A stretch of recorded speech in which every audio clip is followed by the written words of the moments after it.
يعلموا أن الله يعلم سرهم ونجواهم وأن الله علام الغيوب.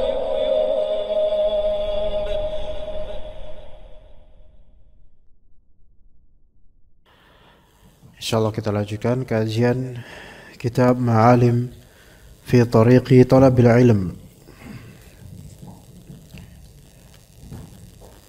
di pembahasan wasiat ke-28 dari wasiat-wasiat penulis hafizahullah, yaitu adamut tasarru'i fi nafyil 'am. Jangan tergesa-gesa dalam menafikan sesuatu yang umum.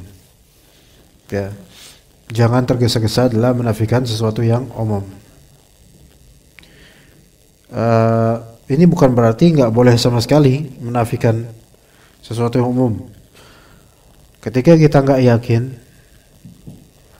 atau masih butuh riset, dan ilmu kita belum seberapa, kejahilan kita yang lebih banyak daripada ilmu kita, dan selalu pasti begitu, maka hendaknya jangan terburu-buru jangan terburu-buru dengan menafikan keumuman. Penafian keumuman, hati-hati dalam berkata ini tidak ada. Ya. Selama dia belum pasti dan belum riset, belum bisa memastikan, maka jangan katakan itu tidak ada, karena ketidaktahuan dia akan sesuatu tidak mesti menunjukkan sesuatu itu benar-benar tidak ada. Ya. Ketidaktahuan antum akan suatu hal itu tidak mesti berarti hal itu tidak ada. Bisa aja hal itu ada, kamu aja yang belum tahu gitu. Ya. Maka dikatakan oleh penulis hafizahullah, wa hadza mimma buliya bihi ba'dun nas. Ini yang menjadi ujian pada sebagian orang. Walaqad dzakara Syekhul Islam rahimahullah. Syekhul Islam telah mengatakan, menyebutkan, anna ihatatal insani bima ya'lamuhu aktsaru min ihatatihi bima yajhaluh. Manusia menguasai apa yang dia ilmui itu lebih banyak daripada dia menghimpun apa yang dia tidak tahu.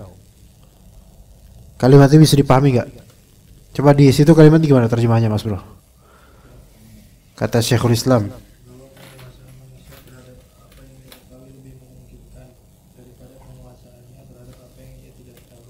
ya, manusia menghimpun ilmunya itu lebih banyak, lebih mungkin dibandingkan manusia menghimpun sesuatu yang tidak dia ketahui. Apa maksud dari itu? Apa yang tidak kita ketahui jauh lebih banyak daripada apa yang kita ketahui. Kalau kita punya sesuatu yang sedikit, ya, maka kita ngumpulin sesuatu itu gampang banget karena sedikit.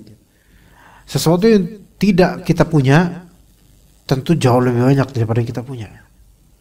Maka menghimpun sesuatu yang tidak kita punya, ya nggak bisa, nggak mungkin.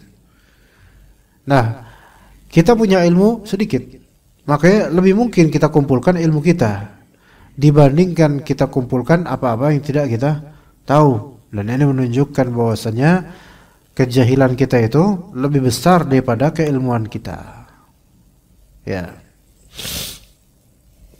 Dan seorang penuntut ilmu, apalagi zaman sekarang, itu harus lebih ngerti dirinya, itu lebih banyak nggak tahu dibandingkan tahu. Kalau ngandelin online, ngandelin handphone, ngandelin internet, itu tidak menjadikan antum tuh udah tahu. Mungkin tahu jawabannya secara global, tapi kalau antum disuruh jelasin nggak paham. Karena tinggal Google aja apa hukumnya memetik buah yang tangkainya itu masuk ke halaman pekarangan kita misalnya. Search di Google. Kalau bilang ya boleh, di situ boleh. Belum tentu kita tahu dalilnya. Ya gitu. Nah, فأنت لو حصرت ما تعلم فإنك تستطيع أن تقول أعلم كذا وكذا لكن لا تستطيع أن تقول أجهل كذا وكذا. Engkau, kita ini semua penuntut ilmu, jika hasartal ilm, ya, ketika engkau membatasi apa yang engkau ketahui, maka engkau bisa mengatakan saya tahu ini, saya tahu itu, saya tahu bahasa Inggris, saya tahu bahasa ini, saya tahu ilmu akidah bagian ini, ya. Jadi apa yang antum punya, antum bisa bilang saya punya ini. Namun engkau tidak bisa mengatakan saya tidak tahu ini, saya tidak tahu itu, karena ilmu menurutmu hanyalah apa yang ada padamu. Maksudnya gimana? Contoh, tanya antum bisa bahasa apa aja pak? Anda bisa bahasa Indonesia, Anda bisa bahasa Jawa, Anda bisa bahasa Arab, misalnya Anda bisa bahasa Inggris. Oke. Apa yang tidak antum bisa? Kebanyakan lah kalau disebutin lah. Enggak. Anda nggak bisa bahasa Malawi, Anda nggak bisa bahasa Mesir, Anda nggak bisa bahasa Tanzania. Kebanyakan, sehingga kita bisa menetapkan apa yang kita punya, tapi kita nggak bisa menyebutkan apa-apa aja yang kita nggak punya. Ini mengindikasikan ketidakberpunyaan kita itu jauh lebih banyak daripada apa yang kita punya. Kemudian dikatakan di sini, wal jahlu li'anna al-ilma bin nisbati ilaika ma 'indak wal jahlu yasir. Ya. Ilmu, apa kalimatnya di kitab? Ilmu jika dinisbatkan pada apa yang kau punya, minal jahli yasir, dibandingkan kejahilan, ilmu itu sangat sedikit. Ilmu yang kita punya kalau dikomparasikan dengan yang tidak kita punya dari ilmu, maka yang kita punya itu jauh lebih sedikit. Fala tatasarra' fi nafil 'am. Maka jangan tergesa dalam menafikan keumuman. Jangan tergesa dalam menafikan hal-hal yang sifatnya umum. Jangan tergesa-gesa dalam memberikan penafian secara umum. Seperti apa? Contohnya kata beliau, ka'an tanfiya kalaman an imamin atau tanfiya wuruda hadithin atau tanfiya sihhat hadithin. Seperti engkau menafikan suatu kalam dari seorang imam atau yang dinisbatkan kepada imam. Ya. Misal ada orang bilang Imam Ghazali rahimahullah pernah berkata begini. Terus antum bilang enggak pernah Imam Ghazali bilang begitu misalnya. Entar antum udah ngecek belum semua perkataan Imam Ghazali gitu. Aw tanfiya wuruda hadis. Engkau menafikan adanya hadis tertentu. Misal khatib bilang Rasulullah SAW bersabda begini. Antum bilang enggak pernah dalam hadis ada sabda seperti itu. Hati-hati. Antum sudah riset belum? Atau ada ulama yang mudah meriset akan hal itu terus antum ikuti atau tidak? Maka jangan karena kita belum pernah dengar hadis tersebut kemudian kita katakan itu hadis nggak ada. Karena tadi seperti yang bilang yang dibilang oleh ulama, jahluka an syai'in la ya'ni annahu ma'dum. Ketidaktahuanmu akan sesuatu itu tidak melazimkan tidak adanya sesuatu itu. Gitu ya. Antum nggak tahu akan sesuatu itu, ya begitu. Ketidaktahuanmu akan suatu hal tidak melazimkan, tidak mesti berarti hal itu nggak ada. Bisa aja hal itu ada, tapi antum aja nggak tahu gitu. Ya, jadi hati-hati dalam menafikan eksistensi hadis tertentu. Siapa tahu emang ada hadis itu, kita aja belum tahu. Maka kalau belum yakin, jangan menafikan. Nanti malu sendiri soalnya. Au tanfiya sihhat haditsin, atau engkau menafikan keabsahan suatu hadis. Ya, enggak, ini hadisnya dhaif, ini hadis maudhu', padahal antum belum riset. Ya. Padahal ada mungkin di jalur lain yang menunjukkan hadis ini sahih gitu atau hasan. Nah, jadi hati-hati dalam menafikan atau menangkis atau meniadakan sesuatu. Wadribu laka mithalan li imamin mala'a kutubal hadithi syula. Dan saya, yaitu penulis, akan memberikan untuk antum contoh tentang seorang imam besar yang memenuhi kitab-kitab hadis dalam riwayatnya, yaitu siapa? Al-Imam Az-Zuhri, Syihabuddin Az-Zuhri rahimahullah. Alladzi law qallabta safahati sahihain wal ummahati sitt la ra'aita isma hadzal rajuli yaridu 'alaika miraran wa tikrara. Yang mana nama Az-Zuhri ini, kalau engkau kebat-kebet lembaran Sahih Bukhari, Sahih Muslim, dan engkau kebat-kebet Ummahat As-Sitt, yaitu kitab induk yang 6. Terjemahnya apa di situ, Mas Bro? Kutubus Sittah, Al-Ummahat As-Sitt, yaitu kitab ummahat di sini kitab induk. Ya, ummahat di sini kitab induk, ya. Namun ketika disebut Ummahat As-Sitt, maka ini istilah ahli hadis. Maksudnya Sahih Bukhari, Sahih Muslim, dan 4 kitab sunan, yaitu Sunan Abu Daud, Sunan Tirmidzi, Sunan An-Nasai, Sunan Ibnu Majah. Jika engkau buka itu 6 kitab Sitt, 6 kitab itu. Dan kitab-kitab oleh Musnad Imam Ahmad, Musnad Ad-Darimi, Muwatta Imam Malik, maka engkau akan menemukan nama beliau berulang kali disebut. Jadi penuh nama beliau di kitab-kitab hadis bersanad. Nah, di sini disebutkan tentang Az-Zuhri. Ibnu Asakir, sahibu tarikh Dimashq. Ibnu Asakir, ya, penulis kitab tarikh Dimashq. Ini penulis menyitir cerita yang disebutkan oleh Ibnu Asakir. Ibnu Asakir salah satu ulama ahli tarikh dan ahli hadis juga. Ahli tarikh khusus sejarah, punya kitab namanya Tarikh Dimashq. Anda kalau dengar lafal atau nama Ibnu Asakir, Anda keingat Ustaz Abdul Hakim Abdad, Hafizahullah. Karena suatu ketika Anda ketemu dengan beliau, dengan Ustaz Abdul Hakim, bukan dengan Ibnu Asakir. Ibnu Asakir udah wafat 700 atau 900 tahun lalu. Ketemu dengan Ustaz Abdul Hakim di Maktabah Al-Wadi, Pustaka Al-Wadi di Pondok Kopi, ya, Pondok Gahwah, ya. Nah, di situ anak ketemu beliau, maka alhamdulillah anak mendapatkan rating tinggi karena dijewer oleh beliau 3 kali dalam satu majelis. Di awal langsung dijewer, di tengah dijewer, pas beliau mau pulang beliau minta ngejewer anak lagi, masya Allah.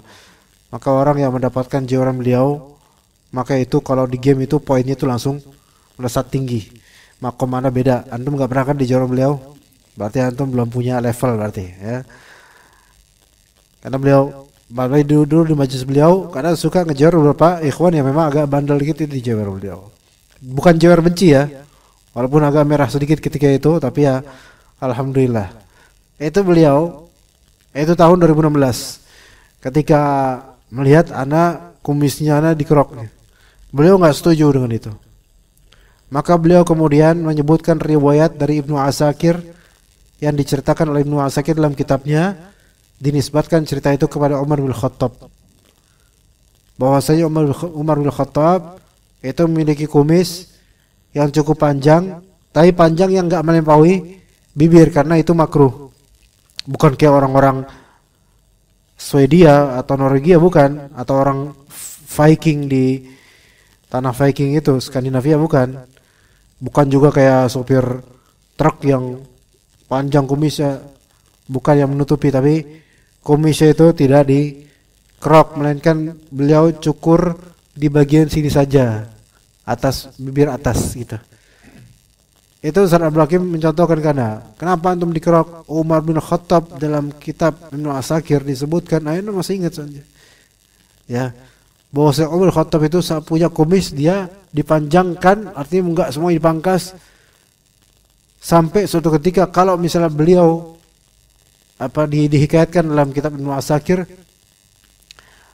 kadang menghembuskan nafas sengaja ke atas gini, gitu. Terus kumisnya melambai-lambai gitu loh. Itu yang bikin anak keinget ya. Jadi keinget Ibnu Asakirnya, sebenarnya itu riwayat Umar bin Khattab yang melakukannya, tapi disebutkan dalam kitab Ibnu Asakir, mungkin di Tarikh Dimashq. Kayak kitab Tarikh Dimashq ini merupakan salah satu kitab tarikh yang paling tebal. Ya, merupakan lebih tebal dari Al-Bidayah wa Nihayah. Ya. Tarikh Dimashq, Tarikh Damaskus, ya. Kalau Al-Bidayah wa Nihayah Ibnu Katsir itu sejarah dunia, ya, artinya dari zaman Nabi Adam, dari awal-awal diciptakan dia di surga sampai kemudian akhirat. Nah, itu namanya Al-Bidayah wa Nihayah, beginning of the world sampai the end of the world gitu, sampai akhir kiamat. Itu bidayahnya. Kalau Tarikh Dimashq itu perjalanan para ulama terutama ahli hadis di zaman salaf sampai zaman beliau, yaitu zaman Ibnu Asakir. Nah, ini dalam kitab Tarikh Dimashq disebutkan para ulama ahli hadis sampai sekarang enggak mungkin melewati kitab ini, Tarikh Dimashq, ya. Anna Zuhri hasalat lahu hadithatun tarifatun fi dzalik.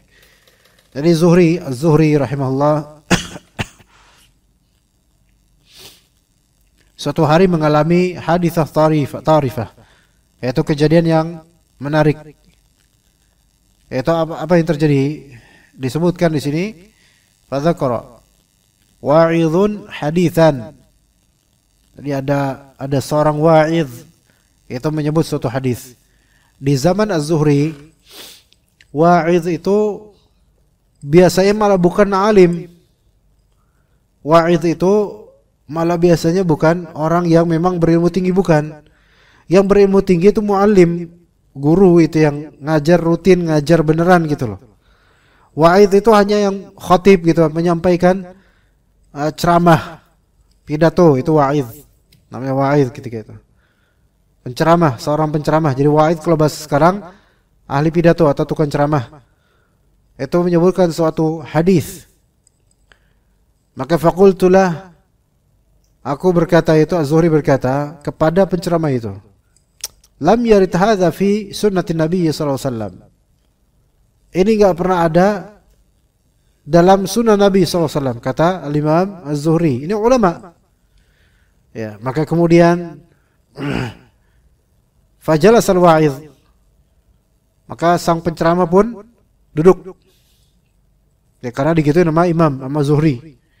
Maka duduklah penceramah itu, faqama gulam, maka ada seorang bocil, ya, belum berusia 10 tahun, berdiri kemudian, dan bocil itu bilang, ya Imam, wahai Imam, yaitu Az-Zuhri. Naam, kata Az-Zuhri.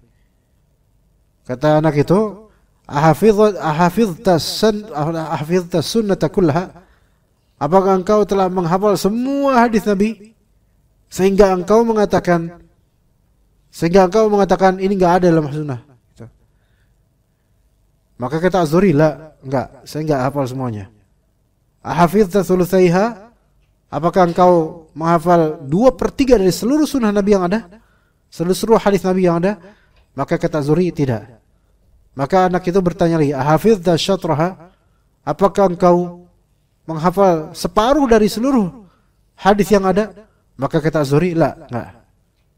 Maka kata anak kecil itu, hab annaka hafidhta syatraha faj'al hadits asy-syekh fi an-nisf alladhi lam tahfazhu. Kata anak kecil itu, katakanlah bahwasanya engkau betul-betul menghafal separuh, padahal enggak. Misal hadis Nabi yang sahih itu misal ada 200.000, katakanlah engkau hafal 100.000 gitu loh, separuhnya. Padahal enggak ya. Tapi okay, let's say, katakanlah separuhnya engkau hafal. Sehingga banyak tuh hadis yang engkau hafal.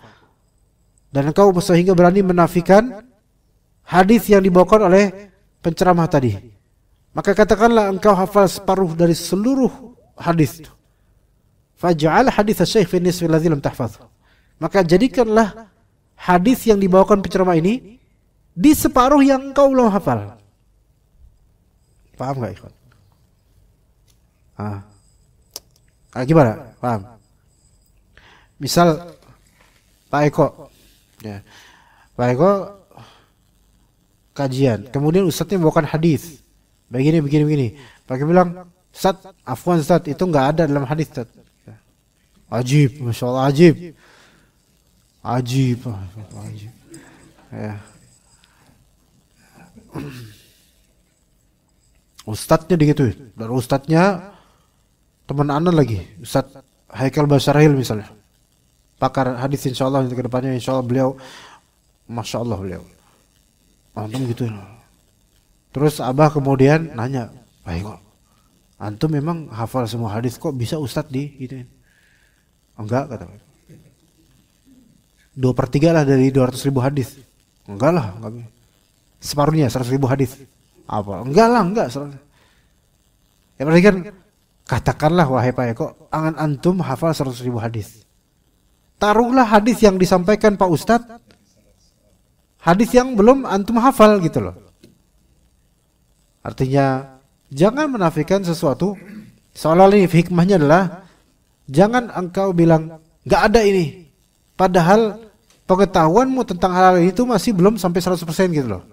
Itu maksudnya begitu. Ya, maka digituin, maka fasakata Az-Zuhri wa aqarra biquwwati hujjati hadzal sabi. Maka Az-Zuhri pun terdiam dan aqarra yaitu iqrar yaitu apa itu mengakui kekuatan hujahnya anak kecil ini. Gitu. Kadang-kadang anak kecil ya benar juga omongannya, kita yang kelagapan habis itu mau jawab apa gitu kan. Kadang-kadang gitu anak kecil.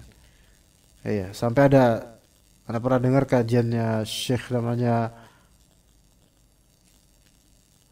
Ala As-Sa'id namanya. Syekh namanya Ala As-Sa'id. Itu Anda dengar kajiannya tahun 2010-2011. Itu Syekh dari Mesir. Orang Mesir, cuman Anda udah meninggalkan beliau karena ya masalah politik. Beliau terlalu berkecimpung masalah politik ketika di Arab Spring tahun 2011-2012. Nah, beliau mengisahkan, dan sebenarnya kisah ini udah populer, tapi Anda dapatnya dari beliau, makanya Anda hikayatkan, nisbatkan ke beliau. Sebenarnya kisah ini udah populer di mana-mana. Jadi ada seorang Almani, seorang ateis gitu, yang pengen mempengaruhi bocil-bocil yang memiliki agama, mempengaruhi mereka untuk apa? Supaya berpemikiran ateis mind gitu. Pemikiran ateis. Maka kemudian guru ini bilang, anak-anak sekalian, kalian tahu marker spidol nggak? Tahu spidol. Kalian lihat spidol nggak? Lihat. Ini apa spidol? Ada nggak spidol ini? Ada. Oh berarti spidol ada. Ya. Ini apa anak-anak? Papan tulis. Kalian melihatnya nggak? Iya. Ada nggak? Ada. Oh berarti papan tulis ada. Type. Kalian punya Tuhan nggak? Punya. Tuhan kalian kelihatan nggak? Enggak. Oh berarti Tuhan nggak ada. Simple. Digituin tuh anak-anak. Tiba-tiba seorang bocil berdiri kemudian bertanya, Pak Guru, iya. Pak Guru punya otak nggak? Punya lah. Teman-teman ngeliat otaknya Pak Guru nggak? Enggak, berarti otaknya nggak ada. Gitu. Digituin ke bocil emang. Tapi nggak tahu ini benar bocil atau jangan-jangan cerita rekaan, nggak tahu dari Syekh itu. Tapi ini banyak di tanah Arab cerita ini tersebar. Ya, jadi hati-hati dalam menafikan suatu hal yang belum tentu itu tidak ada. Mungkin ada, kitanya aja yang belum tahu. Dan ini bukan berarti bahwa saya antum nggak boleh sama sekali totally menafikan sesuatu. Enggak juga. Kalau memang antum yakin itu nggak ada betul-betul setelah antum riset atau antum dapat tuturan yang thiqah terpercaya dari ulama, nah silakan aja bertaklid pada ulama itu. Selama ulama itu benar-benar memang mujtahid dan terpercaya. Maka kata beliau di sini, fa'iyyaka an taqula fi majma'in aw majlisin lam yarid hadha fi sunnah aw lam yasih hadha lam yasihha hadza 'an Nabi sallallahu alaihi wasallam faqad takunu kadziban 'ala Nabi sallallahu alaihi wasallam. Maka janganlah hindari kamu mengatakan di perkumpulan atau majelis ini enggak ada sunnahnya. Hati-hati. Ya. Atau mengatakan ini tidak sahih dari Nabi SAW. Enggak, ini dhaif atau tidak sahih. Selama antum belum riset dan belum betul paham, maka jangan katakan ini. Karena apa? Faqad takunu, karena bisa jadi, kalau itu bisa jadi kan berarti bisa iya bisa enggak. Bisa jadi antum malah kadziban 'ala Nabi, antum berdusta atas nama Nabi gitu loh. Ya, ketika ada hadis dihamparkan ke antum, antum belum pernah baca itu hadis. Lalu enggak ada ini sunnah. Padahal ini ada di Sunan Tirmidzi. Antum memang belum pernah aja ketemu dengan hadis ini, apalagi baru hijrah. Ini enggak ada hadisnya kayak gini. Redaksinya enggak kayak gini nih. Ya ini sotoy. Maka kalau ternyata emang itu adalah hadisnya seperti itu, terus antum nafikan, maka ini seimbang dengan kadziban 'ala Nabi. Berdusta atas Nabi SAW. Jadi berdusta atas Nabi SAW itu bukan hanya mengisbatkan suatu hadis yang bukan hadis, bukan hanya menetapkan suatu hadis yang bukan hadis itu jelas itu kadzib, dusta atas Nabi, tapi termasuk dusta atas Nabi juga, yaitu antum menafikan hadis yang memang hadis hanya karena kejahilan antum aja. Meniadakan hadis padahal itu hadis. Enggak ada ini hadisnya. Apa enggak ada ini? Ah, ini namanya malah justru dusta atas Nabi SAW. Begitu ya.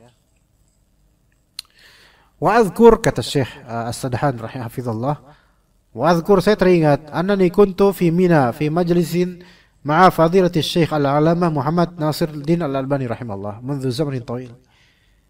Saya teringat ketika itu saya di majelis bersama Syekh Nasiruddin Al-Albani, Muhammad Nasiruddin Al-Albani rahimahullah. Dulu banget, منذ zaman طويل, ya itu dulu banget. Fasa'ala ahaduhum su'alan. Maka ada seorang yang hadir itu bertanya dengan suatu pertanyaan.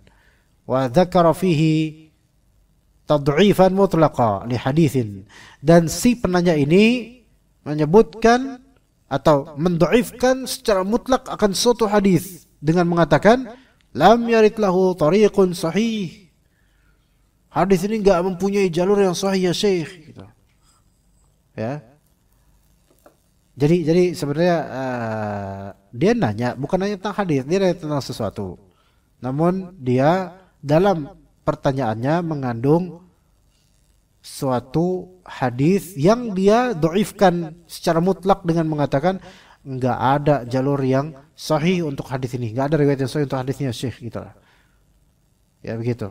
Yang sebenarnya tujuannya untuk mentanbih atau memperingatkan ya orang-orang bahwasanya hadis ini dhaif menurut dia.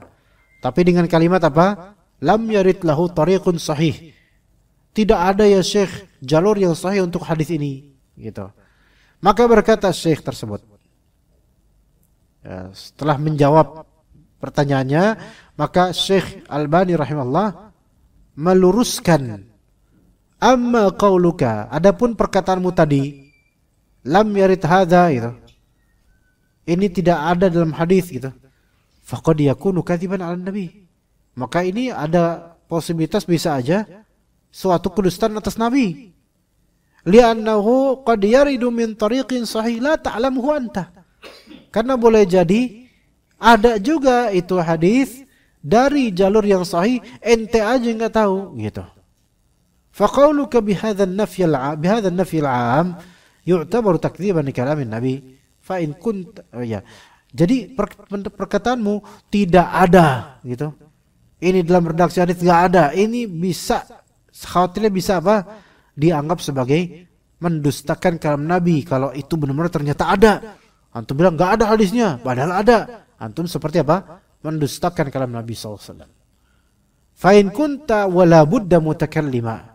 Kalau ternyata engkau mau enggak mau harus ngomong seperti itu, maka katakanlah dengan taqyid, yaitu dengan ikatan perkataan ala hasabi ilmi, sepengetahuan saya gitu. Kalau bahasa kita tuh sejauh sependek pengetahuan saya, ini nggak ada hadisnya deh, gitu. Nah itu masih mild, itu masih ringan, nggak apa-apa lah. Ya, begitu ikhwan. Sebenarnya hal kayak gini ini nafi. Isbat juga begitu ikhwan. Jangan antum mengisbatkan seolah-olah antum tuh tahu semua. Seolah-olah antum mujtahid. Ya. Katakan aja, saya lebih condong begini. Menurut pendapat yang saya ikuti begini, gitu aja. Daripada antum menetapkan sesuatu yang antum belum riset secara total. Menetapkan semuanya. Antum belum riset total, antum tetapin semuanya. Padahal bisa aja ada yang batil. Dalam masalah tarjih juga begitu ikhwan. Tarjih yaitu memilih suatu pendapat yang lebih kuat secara hujjah. Kalau misalnya antum antum awam dan hanya bertaklid, maka katakanlah saya lebih condong kepada pendapat ini dibandingkan antum mengatakan saya merojihkan pendapat ini. La haula wala quwwata. Antum siapa merojihkan pendapat ini? Faham enggak maksudnya ikhwan? Merojihkan itu artinya saya menganggap pendapat ini lebih rojih, lebih kuat. Itu hanya perkataan ulama yang ngomong kayak gitu mah. Dan ulama pun gak semua ulama yang berhak ngomong kayak gitu. Melainkan ulama mujtahid atau sudah melakukan riset sehingga dia punya malakah ilmiah, kepemilikan keilmuan yang mapan dan memadai untuk mengatakan saya merojihkan hal ini. Saya memutuskan ini lebih rojih. Itu hanya ulama yang tinggi atau ustaz-ustaz yang memang melakukan riset benar. Adapun talibul ilm biasa kayak kita, apalagi awam kayak kita ini, antum jangan katakan pendapat yang rajih adalah ini. Ya akhi, antum udah riset seberapa? Antum ngerti enggak semua dalil-dalilnya? Ngerti enggak penjelasan ulama kayak ini semua mazhab tentang hal ini? Misal kalau misalnya soal apa ya? Masalah khilafiyah soal apa ya misalnya? Masalah khilafiyah yang antum sendiri nggak tahu dalilnya sebenarnya untuk merajikan gitu loh. Cuman ya bagi antum ini aja benar gitu. Oke, gimana? Contoh. Nabi Muhammad SAW ketika Isra Mi'raj itu ruhnya saja atau ruh dan badannya? Khilaf di antara sahabat. Antara Aisyah, antara Abu Hurairah dan lainnya itu beda pendapat. Ada yang mengatakan bahwasanya Isra Mi'raj Nabi itu rohnya saja sehingga jasadnya masih di kasur. Ada yang mengatakan roh dan jasadnya. Gitu. Khilaf di antara ulama. Lah terus ujuk-ujuk antum enggak tahu masing-masing hujjah. Antum tiba-tiba mengatakan yang sahih gitu. Yang rajih adalah pendapat ini gitu. Wah, Masya Allah antum kayak ulama aja. Iya. Ulama nah. Ini udah mulai. Ya, kelihatan songong. Oke. Yang seperti nggak boleh, jangan, hati-hati. Maka lebih afdol walaupun ini tidak mutlak salah, tapi lebih afdol katakanlah pendapat yang lebih ana ikuti ini. Ya, matan ini. Pendapat yang sahih yang lebih ana ikuti ini, insyaallah. Atau anda lebih condong kepada pendapat ini. Dan seterusnya. Itu lebih afdol dibandingkan antum langsung yang rajih seperti ini, kecuali kalau antum levelnya ustadz atau ulama yang memang sudah melakukan riset atau membaca secara komprehensif permasalahan ini dengan dalil-dalilnya, maka mungkin boleh melakukan hal itu. Taib. Kemudian idzan ini udah azan belum ikhwan? Belum ya? Idzan idza bahathta an haditsin wa lam tajidhu faqul lam ajid hadzal hadits ala hasabi bahthi. Kalau begitu, kalau misalnya engkau mencari suatu hadis dan engkau belum menemukannya, maka katakanlah saya belum menemukan hadis ini sesuai dengan pembahas riset saya. Ya. Fa hadzal qaid yudhiqu ad-da'irata tadhiqan shadida fala lawma 'alaik. Walau anna ahadan ankara 'alaika fa inna hadzal qaid yarfa'u 'anka al-malama wal 'atab. Qaid ini yaitu ikatan kalimat saya belum menemukan hadis ini. Jadi bukan melakukan ini hadis ini enggak ada, enggak. Saya belum menemukan hadis ini. Ini masih dalam level aman. Ini dalam level aman, tidak tercela. Ya, ketika ada seseorang mengingkari atasmu, maka kaitan ini yaitu mengatakan perkataan saya belum pernah menemukan hadis ini, itu membuat antum bebas dari celaan karena ya emang saya belum pernah menemukan. Beda dengan mengatakan hadis ini nggak ada, hadis kayak gini nggak ada. Itu seolah-olah antum sudah memastikan betul-betul nggak ada hadis itu. Padahal belum juga antum meriset. Nah, gitu. Walihada dzakara Syekhul Islam Ibnu rahimahullah annahu qad yakhfa 'alal kabiri ma ya'lamuhu as-shaghir. Kadang-kadang apa yang diketahui oleh orang kecil, orang-orang muda atau anak muda atau pembelajar muda, yang mereka ketahui, orang tua atau senior itu malah justru lupa atau nggak paham. Itu mungkin, sangat mungkin. Ya, innahu qad yakhfa 'alal kabir ma ya'lamuhu as-shaghir. Kadang-kadang tersamar bagi orang besar apa-apa yang terilmui daripada orang kecil. Bisa, sangat possible itu. Apapun ilmunya itu, mau ilmu syariah atau ilmu dunia. Walaupun gelarnya profesor, kadang-kadang ayat atau hadis atau faedah yang basic banget itu kadang-kadang mereka luput karena sudah biasa dengan perkara-perkara yang jelimet dan rumit. Jadi yang basic jadi kelupaan gitu. Karena jarang di murajaah. Ini juga happening pada sebagian imam yang lebih banyak fokus di surat-surat panjang. Giliran dia baca surat juz amma atau juz 9 yang dia actually dia udah hafal, tapi malah justru salah-salahan. Padahal ini basic banget buat seorang imam. Gitu loh. Baca atin nyasarnya ke apa? Wal asr. Dia baca al-asr nyasarnya ke atin. Gitu. Misalnya ya, atau dia kesulitan ngapal surat Al-Bayyinah.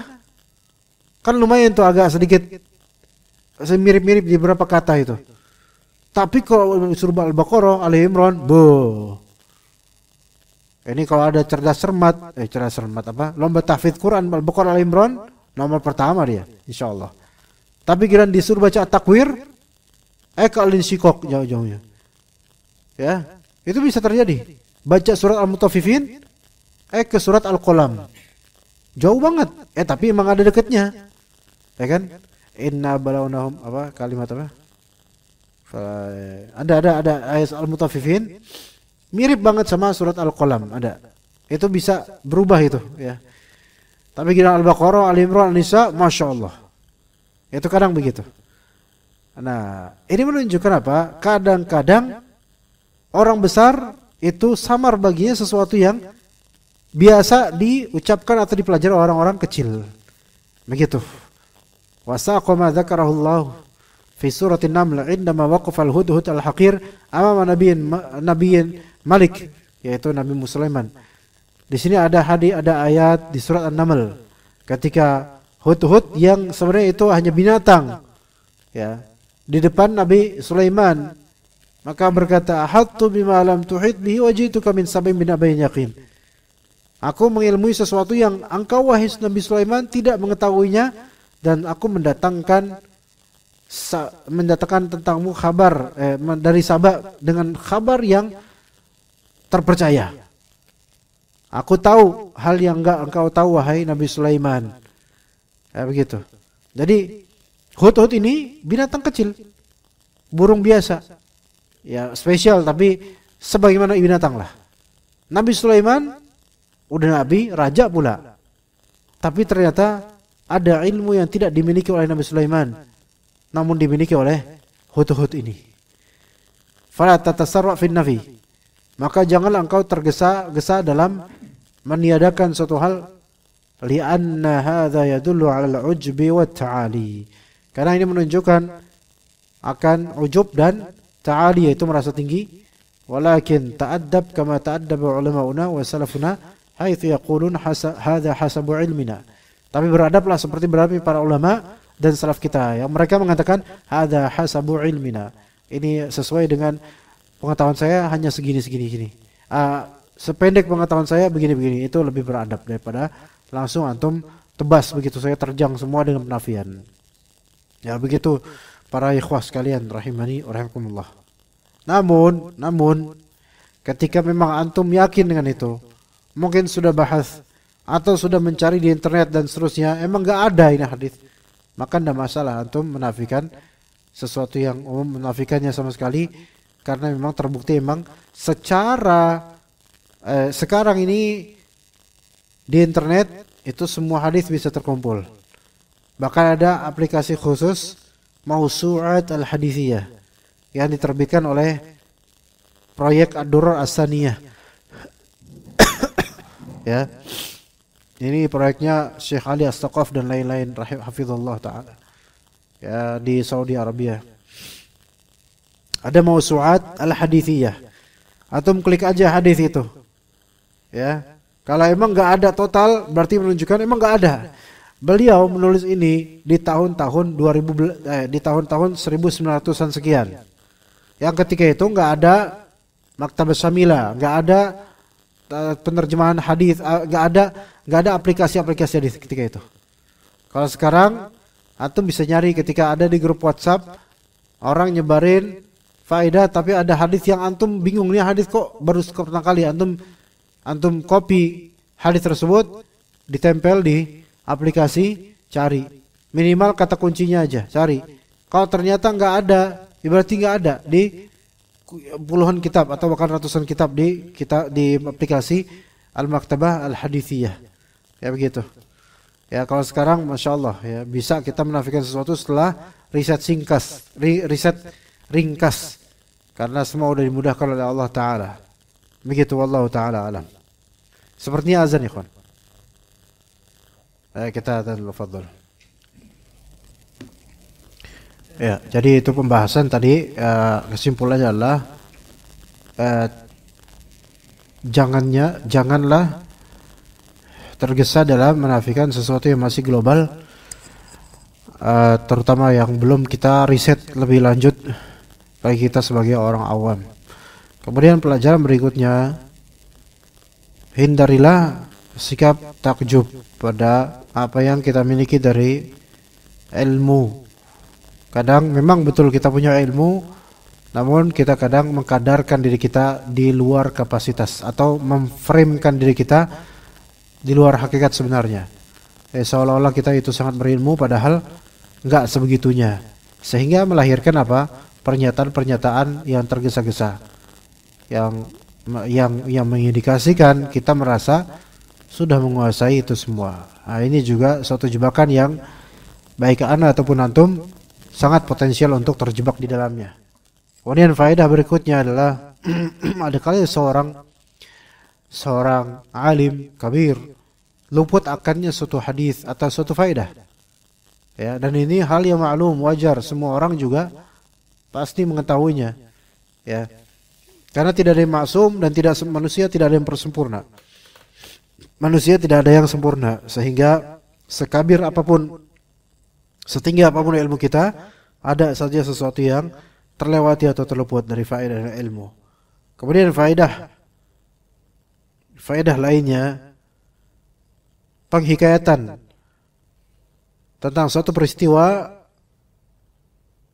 yang kita pelajari dari sikap syekh atau sikap ulama meskipun sudah berlewatan zaman, maka itu sesuatu yang baik.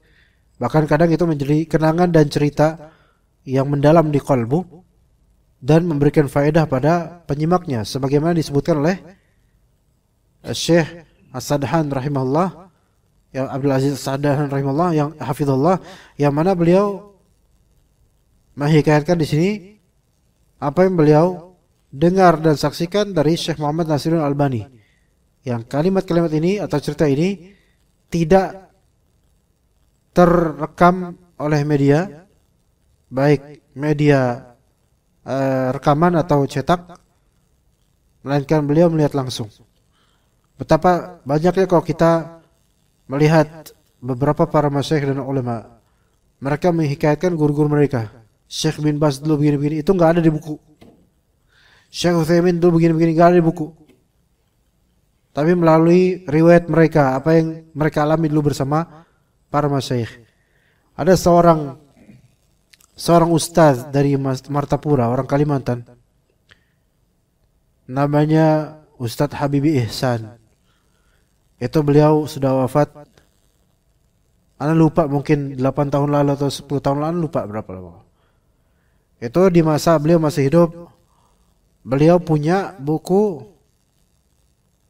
mengisahkan tentang Syekh Utsaimin rahimahullah. Ya.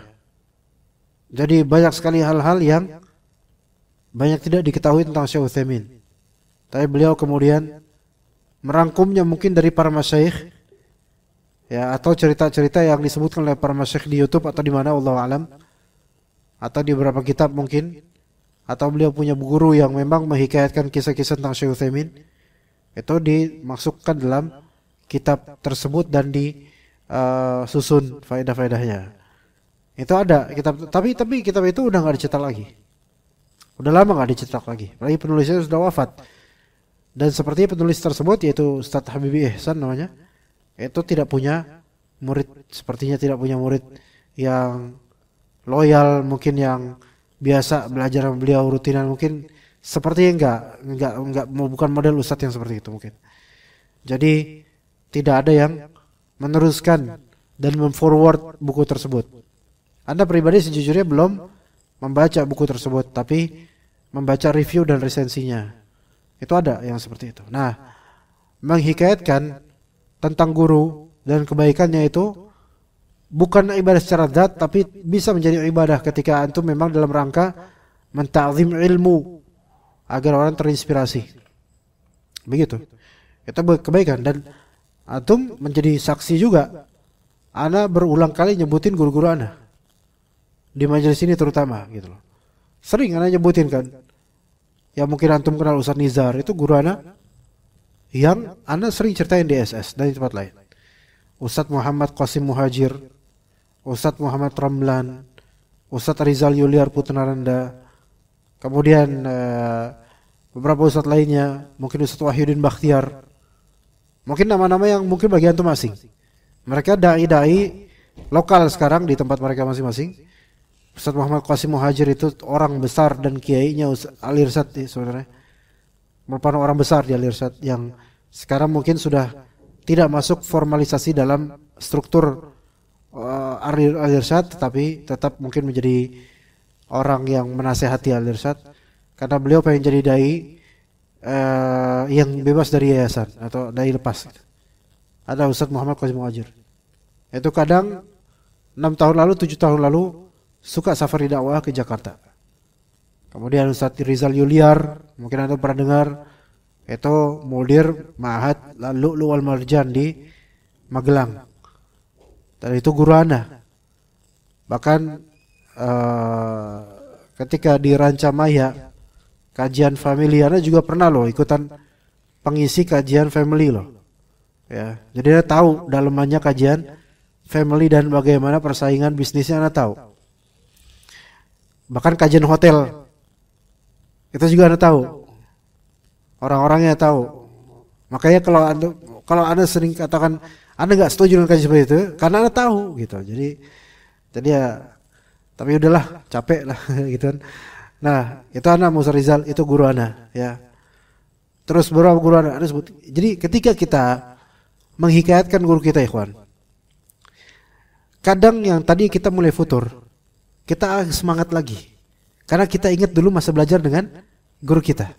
Ini salah satu poin yang boleh ana beberkan rahasia kenapa alhamdulillah Allah Subhanahu wa taala tambatkan kepada ana masih terus belajar. Baca kitab, nyimak para ulama. Di antara faktornya adalah ana enggak bisa lepas dari memori ana tentang Al-Irsyad dan guru-guru ana. Itu yang membuat ana selalu terkenang dan selalu pengen belajar gitu. Karena teringat masa-masa di Al-Irsyad dan sebagai rasa syukur pada Allah kemudian kepada para asatidzah supaya pahala yang ngalir ke mereka. Jadi mengingat guru-guru kita bukan dalam rangka seperti orang aswaja mengingat, bukan. Tapi mengingat dalam rangka kita ini harus teruskan estafet ibadah ini dalam beramal saleh, menuntut ilmu dan mengajarkannya.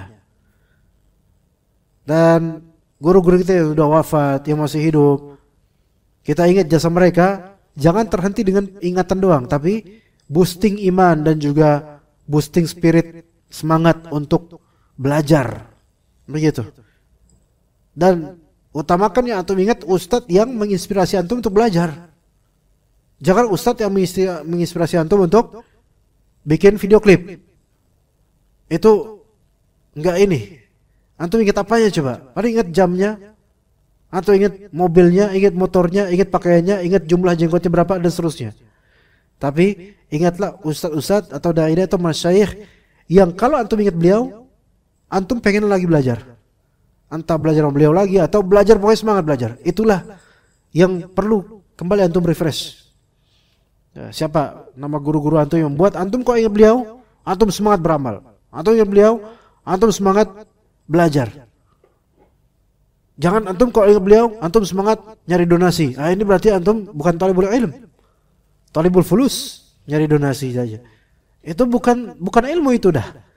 Ya, jadi gitu salah satu track yang Allah Ta'ala tambatkan di hati ana. Kenapa kok alhamdulillah Allah kasih begini gitu. Masih terus walaupun enggak dalam ilmu ana tapi terus berusaha istiqamah. Ya. Bahkan ketika membaca Al-Qur'an ya, kawan. Atau mendengar atau membaca. Seringkali Anda teringat dengan nuansa bagaimana kaki gunung Merbabu di Al-Irsyad itu. Ya, zaman-zaman itu. Saking kadang-kadangnya dulu waktu dua mutawassithah, 2 SMP. Waktu di Al-Irsyad itu masih boleh ada Walkman. Walkman itu zaman kapan tuh? 2005 sebelumnya ya. Kalau 2005 kemari itu udah ada MP3 player. Dulu Walkman pakai kaset, kemudian supaya irit muter-muter pakai ujung spidol. Nah, ada punya Walkman murah dikasih sama Abiana di tasjilat, yaitu di tempat recording.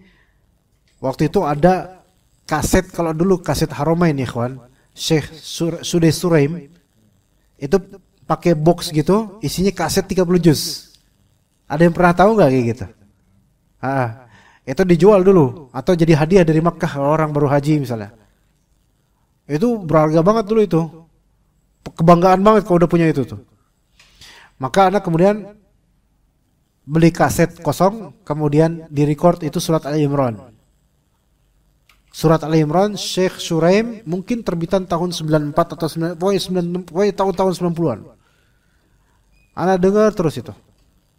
Ya, dulu ketika itu, Anda senang banget punya Walkman, senang punya kaset itu, Anda dengerin terus sampai hafal awal-awal Ali Imran dengan nada persis nadanya Suraim yang versi itu.